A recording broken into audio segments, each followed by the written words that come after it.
Magandang umaga po sa inyong lahat. Natitipon tayo ngayon bilang isang mag-anak ng Diyos sa pagdiriwang ng banal na Eukaristiya, ngayon pong ika-28 linggo sa karaniwang panahon. Mga kapatid, magandang simulan po natin ang ating pagninilay sa umagang ito sa simpleng katanungan. Sino na po sa inyo ang naanyayahan sa isang handaan? Meron po ba? Yung naimbita na? Marahil karamihan ho sa atin, naimbita na ho tayo sa isang handaan. At minsan, meron tayong mga imbitasyon sa handaan na tinatawag natin sa panahon natin ngayon na pangmalakasan. At ano po ibig sabihin ng pangmalakasan? Grande, bongga, malaking handaan. At kung tayo ay naiimbitahan sa ganitong piging o ganitong handaan, anong ginagawa natin? Pinaghahandaan natin, di ba? Bumibili tayo ng damit, ang mga kababaihan pumupunta sa parlor, nagpapakulot, nagpapalagay ng kilay, dahil kilay is life, di ba? Dahil pinaghahandaan natin iyon. Pero mga kapatid, sa mga pagbasa natin sa araw na ito, sa unang pagbasa, napakinggan natin na ang isang hari ay may paanyaya din sa isang piging. At ano sabi sa ating unang pagbasa? Yung kanyang piging, puno ng masasarap na pagkain at inumin. At doon sa piging na inihanda ng hari, aalisin niya ang lahat ng kalungkutan, bagkus papalitan niya ng lubos na kaligayahan. Ganoon pala yung inihahanda ng hari. Ngunit sa ating ebanghelyo, meron ding isang hari na merong isang piging dahil yung kanyang nag-iisang anak na lalaki ay ikakasal. Sabi niya, nagpapatay na siya ng guya, nagpapatay na siya ng baka, at lahat ng gagamitin sa handaan, handa na. Ngunit ano ang nangyari? Lahat ng inanyayahan, hindi dumalo. Bakit? Sabi nung ilan, pupunta sa kanilang bukid. Sabi nung ilan, mangangalakal. At ano pa ang ginawa nila doon sa alipin ng haring nag-imbita? Sinaktan at pinatay. Mga kapatid, ang haring tinutukoy ay walang iba kundi ang Diyos, na patuloy sa ating nag-aanyaya, nag-iimbita. At saan tayo iniimbitahan? Sa piging. At sa piging ng kaligayahang walang hanggan, ano minsan ang ating nagiging tugon? Maraming rason, maraming dahilan. Alam niyo mga kapatid, may kasabihan tayong mga Pilipino, kung gusto, maraming paraan. Kung ayaw, maraming dahilan. Mga kapatid, tandaan natin na ang nag-aanyaya ay ang Diyos. At kapag nagbigay ang Diyos ng isang piging, hindi lamang ito simple, kundi ito ay marangya, bigay todo at maganda. Pero ilan sa atin dito na laging tinatanggihan ang imbitasyon ng Diyos? Alam niyo po, nakakatuwa. Dahil dito po sa simbahan ng Quiapo, lagi hong puno ang nagsisimba. Nakakatuwa ho yun. Marami ang nagsisimba sa simbahan ng Quiapo. Pero sa ibang lugar, tila kakaunti. Ano ang kanilang mga dahilan? Marami po kaming ginagawa Masyado po kaming busy. Pero kung titingnan natin yung mga ginagawa natin sa loob ng 24 oras, sa araw ng linggo, sa araw ng pamamahinga, ilang oras lang ba ang hinihingi sa atin ng Diyos? 1 oras lang. Pero bakit hindi natin kayang mapagbigyan? Napakadami nating dahilan para tanggihan ang imbitasyon sa atin ng Diyos. Mga kapatid, magandang tanungin yung ating sarili. Kung ang Diyos ang nag-imbita, tutugon ba tayo? Mga kapatid, ano bang disposisyon meron ng Diyos? Siya ay bukas para sa ating lahat. Ngunit minsan ang puso natin ang siyang sarado para sa Diyos.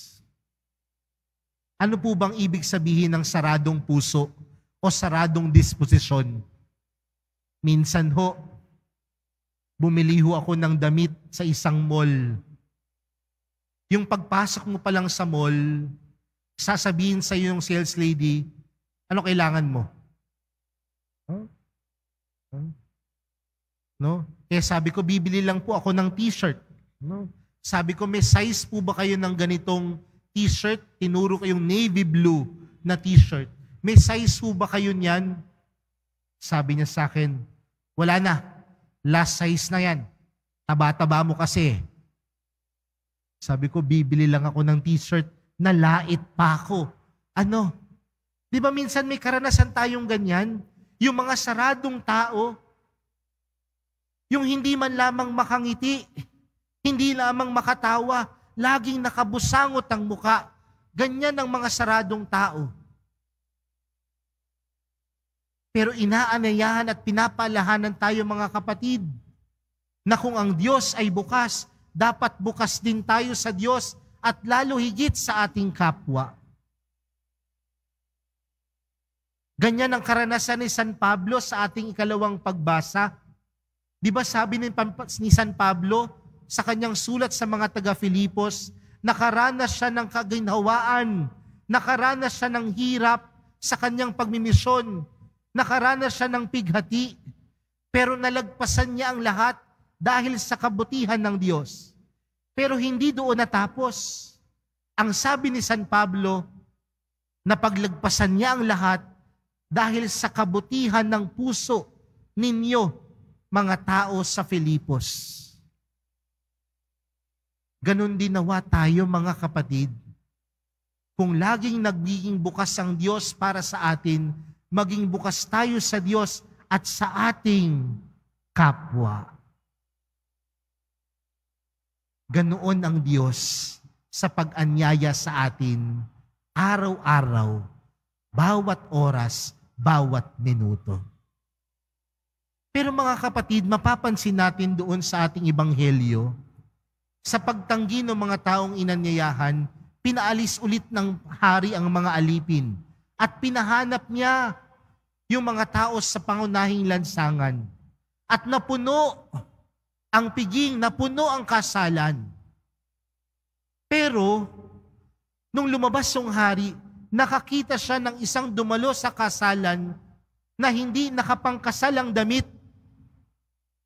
Kaya nagalit ang hari, ipinatapon at ipinalabas yung hindi nakadamit pang kasalan. Ano po ang pinapaalala nito sa atin mga kapatid? Baka sabihin natin, Father, ito lang ho kasi yung damit namin. Pero naalala ko po nung bata po ako, meron pong damit na hindi ko pwedeng isuot sa mga pang-ordinaryong araw. Dahil sasabihin ng nanay ko, hindi mo pwedeng gamitin yan. Dahil pangsimban mo yan. Naalala niyo ho yun? Di ba meron tayong ganong ugali dati? Dahil kapag araw ng linggo, dahil ikaw ay magsisimba, magsusuot ka ng maayos na damit. Tinatawag natin yung Sunday's best. Dahil ang araw ng linggo ay para sa Diyos. At kung ito ay para sa Diyos, dapat ito yung pinakamaganda. Pero nakakalungkot ho sa panahon natin ngayon. Di ba?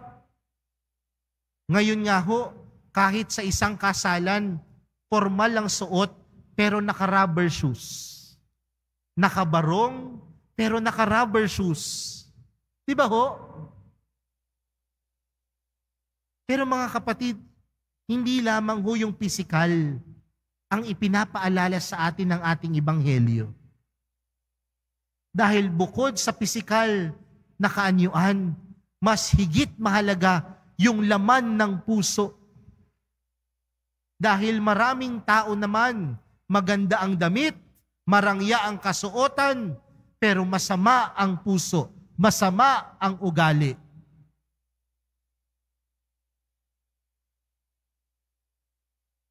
Parang sama ho ng tingin nyo sa akin. Ano?